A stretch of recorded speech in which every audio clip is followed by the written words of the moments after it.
ಜಮ್ಮು ಕಾಶ್ಮೀರದ ಪೆಹಲ್ಗಾಮ್ನಲ್ಲಿ ಪ್ರವಾಸಿಗರನ್ನ ಕೊಂದ ಪಾಕ್ ಉಗ್ರ ನೆಲೆಗಳನ್ನು ಧ್ವಂಸಗೊಳಿಸಿದ ಭಾರತದ ಆಪರೇಷನ್ ಸಿಂಧೂರದ ಮತ್ತಷ್ಟು ಸ್ಫೋಟಕ ಮಾಹಿತಿಗಳು ಒಂದೊಂದಾಗಿ ಈಗ ಹೊರಬರ್ತಾ ಇವೆ.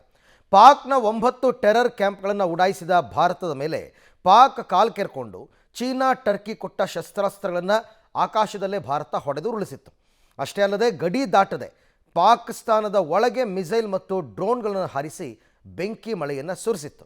ಇದೀಗ ಆಪರೇಷನ್ ಸಿಂಧೂರದಲ್ಲಿ ಭಾರತೀಯ ಸೇನೆ ಏನೆಲ್ಲ ಶಸ್ತ್ರಾಸ್ತ್ರಗಳನ್ನು ಬಳಸಿತ್ತು ಅನ್ನೋದರ ಬಗ್ಗೆ ಒಂದೊಂದೇ ಮಾಹಿತಿಗಳು ಬರ್ತಾ ಇದೆ. ಹಾಗಾದರೆ ಈ ಆಪರೇಷನ್ ಸಿಂಧೂರದಲ್ಲಿ ಬಳಸಲಾದ ಕೆಲವೊಂದು ಶಸ್ತ್ರಾಸ್ತ್ರಗಳು, ನಮ್ಮ ಶಸ್ತ್ರಾಗಾರದಲ್ಲಿ ಇರತಕ್ಕಂಥ ನಮ್ಮ ಶಕ್ತಿ ಅದೇನು ಅಂತಕ್ಕಂಥದ್ದನ್ನು ನಾವು ನೋಡೋಣ. ಪಾಕ್ ಮೇಲೆ ಬೆಂಕಿಯ ಮಳೆ ಸುರಿಸಿದ್ದು ನಿಮಗೆಲ್ಲ ಗೊತ್ತೇ ಇದೆಯಲ್ಲ. ಏನದು? ಪಾಕ್ನ 600ಕ್ಕೂ ಹೆಚ್ಚು ಡ್ರೋನ್ಗಳನ್ನು ಧ್ವಂಸಗೊಳಿಸಲಾಗಿತ್ತು. ಇನ್ಫ್ಯಾಕ್ಟ್ ಪಾಕಿಸ್ತಾನದ ಹತ್ರ 600 ಡ್ರೋನ್ ಇರಲೇ ಇಲ್ಲ. ಇದೆಲ್ಲವನ್ನು ಸಪ್ಲೈ ಮಾಡಿದ್ದು ಯಾರು ಅಂದರೆ ಟರ್ಕಿ. ಆ ಟರ್ಕಿಯ ಡ್ರೋನ್ಗಳನ್ನು ಕೂಡ ನಾವು ಹೊಡೆದು ಉರುಳಿಸಿದ್ದೀವಿ. 750ಕ್ಕೂ ಹೆಚ್ಚು ಮಿಸೈಲ್ಗಳನ್ನು ಬಳಕೆ ಮಾಡಿದ್ದಾರೆ.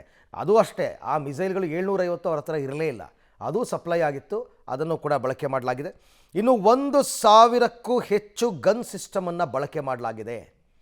1000ಕ್ಕೂ ಹೆಚ್ಚು ಗನ್ ಸಿಸ್ಟಮ್ಗಳನ್ನು ಬಳಕೆ ಮಾಡಲಾಗಿದೆ ಈ ಆಪರೇಷನ್ ಸಿಂಧೂರದಲ್ಲಿ. ಇವೆಲ್ಲ ನಮ್ಮ ಶಸ್ತ್ರಾಗಾರದಲ್ಲಿ ಇರ್ತಕ್ಕಂಥದ್ದು.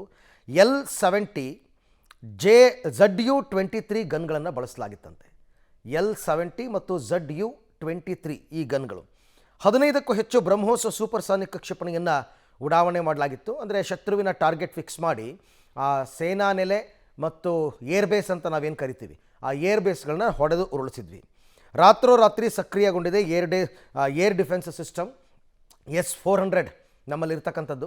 ಯಾವಾಗ ಅವರು ಕ್ಷಿಪಣಿ ದಾಳಿ ಮಾಡೋದಕ್ಕೆ ಶುರು ಮಾಡಿದ್ರು, ಡ್ರೋನ್ಗಳನ್ನು ಹಾರಿಸೋದಕ್ಕೆ ಶುರು ಮಾಡಿದ್ರು, ಆಗ ರಾತ್ರೋರಾತ್ರಿ ಏರ್ ಡಿಫೆನ್ಸ್ ಸಿಸ್ಟಮನ್ನು ಸಕ್ರಿಯಗೊಳಿಸಿದ್ವಿ. ಆ ಏರ್ ಡಿಫೆನ್ಸ್ ಸಿಸ್ಟಮ್ ಈ ಡ್ರೋನ್ ಮತ್ತು ಕ್ಷಿಪಣಿಗಳು ಎಲ್ಲವನ್ನು ಕೂಡ ಹೊಡೆದುರುಳಿಸಿದೆ. ಇವೆಲ್ಲವೂ ಆಪರೇಷನ್ ಸಿಂಧೂರದಲ್ಲಿ ನಾವು ಬಳಸಿದಂತಹ ವೆಪನ್ಸ್ ಏನೇನು ಅಂತಕ್ಕಂಥದ್ದನ್ನು ನಾವೀಗ ಮಾಹಿತಿ ಕೊಟ್ವಿ.